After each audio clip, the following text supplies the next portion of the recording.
Welcome to the Movie Geeks United Oscar Series 2012. In this episode, we speak with Best Actor nominee DEMIAN BICHIR about his searing performance in the film A Better Life. This is just a snippet of our interview with Mr. Bichir.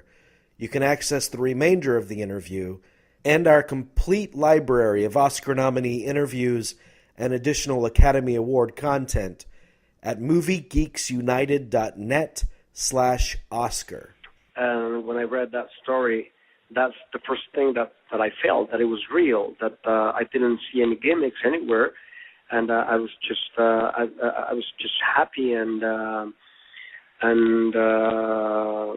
moved by the not only the story, but I was overwhelmed about the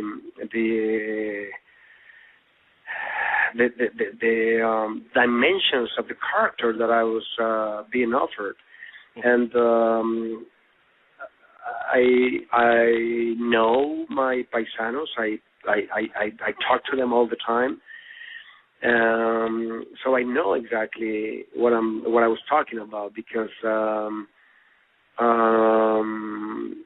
I saw everything that happens to them every day right there on that script.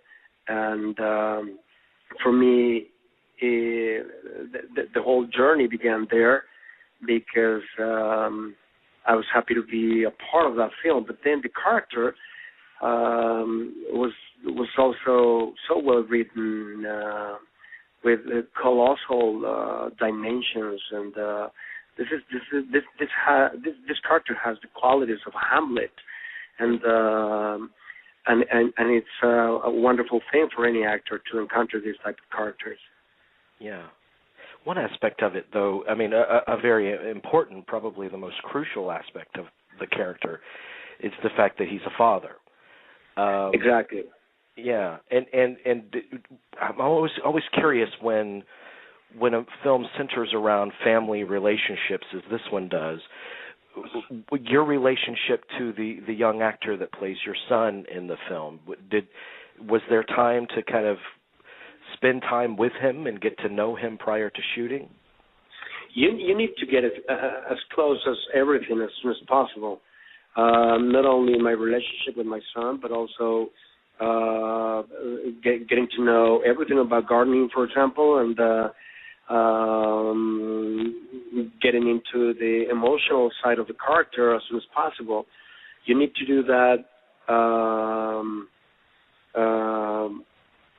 in a hurry sometimes. You know, you have to reach those points right away. And I was really lucky to have Jose Julian as my son, because this kid is a bright, intelligent,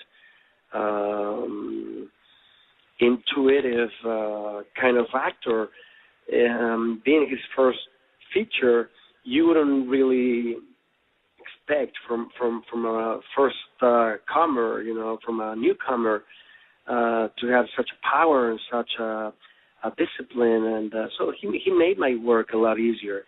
And yes, we did have a lot of time together. We spent a lot of time talking, long hours, not only with Chris in our rehearsals, but him and I alone, and I would, pick him up at his place and hang around together and try to spend as much time as we could together. And then that was before the shooting of the film. And then during the shooting, we would spend, a lot of time together. We would, have breakfast, lunch, and dinner sometimes all the time. He would be in my trailer talking, and it's just the way teenagers are, asking everything and me answering everything. Yeah. So that helped us to get close together in a really easy manner. Yeah.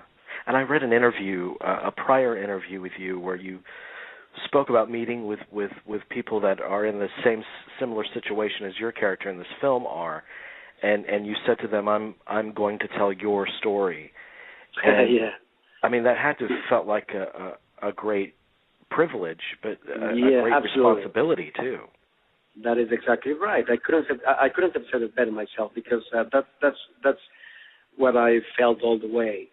All these paisanos that I talk to every day in Los Angeles, they know me from the films from Mexico, and we always talk about, this film or that film. I love this film. We just saw that one the other night. And they always ask you, what are you up to now? And I remember telling them, I'm going to be shooting this film. Oh, what's it about? It's about you. It's about us. It's about, all this. And when that's one of the things that happened to me. First, it was a tremendous joy for me to land a role like this. But then at the same time, it was a big honor and a huge responsibility to be able to give voice to all these 11 million undocumented workers that live in everywhere in the United States. So it was all that together, and for me, I never stopped thinking about responsibility, and I'm just happy that the whole thing turned out to be this beautiful film that it is a better life. And now that I still encounter all these paisanos, because it was hard. It was really difficult for them to go to the movies. They don't really go to the movies because they sometimes have two jobs at the same time, so they don't have time to have fun. And when they have a couple of hours, they just go, watch a soccer game maybe, or stay home and take it easy. And they really don't go to movies. But now that it's out there on DVD, a lot of them have told me lately that, I saw the film, I rented it, I bought it, I downloaded it. And that's my story. That's my father's story. That's my uncle's story. That's they all relate to that one way or another. And for me, and they all say, oh man, you made me cry. Oh man, you should have told me to bring my tissues with me. And I say, yeah, I'm sorry. I should have told you that. Yeah, you're right. And so all that together has made this a beautiful experience for me. Yeah, and immigration has been made such a hot button political issue, but I mean, I think that movies like this that humanize an issue like that are extremely valuable. That's you got exactly the point that's been moving us, because this film has done in 2 hours a lot more than any other struggle for everyone who have had the chance to watch the film, especially Americans, especially Anglos, people that are not that weren't really close to the real facts. This film has been opening minds, not only touching hearts, but a lot of some friends that I have, they just talk to me or send me an email saying, I didn't know anything about this. I thought it was political, and it's human. Mm-hmm. This is a human problem, and everyone, including politicians, of course, are dealing with it in a political matter. They're lying to people. They're telling everyone that the undocumented workers are the new enemy, that they're taking Americans' jobs. And there isn't anything further, from the truth than that. And this film helps you to see the real thing. Yeah, it really does. But some, movie fans like me, I mean, we know Chris Weitz from primarily Twilight, and so this seems like a definite change of pace for him. But what made him such a great the ideal director and collaborator for this project for you? Well, first of all, I will be grateful, to Chris for the rest of my life, because this is a crucial project in my life. It's a crucial film in my life, not only as an actor but also as a human being. When you are when you land a role like this, a film such as A Better Life, you need the perfect director to take care of you. You need an expert eye. you need someone who knows what to say in order to bring you into a higher level. And that's exactly what happened with Chris. He's not only incredibly smart and passionate and really an amazing director, but he's also a good human being. He's a loving human being, and he's so clear about what he wants, and you need that with someone who's going to be taking care of you.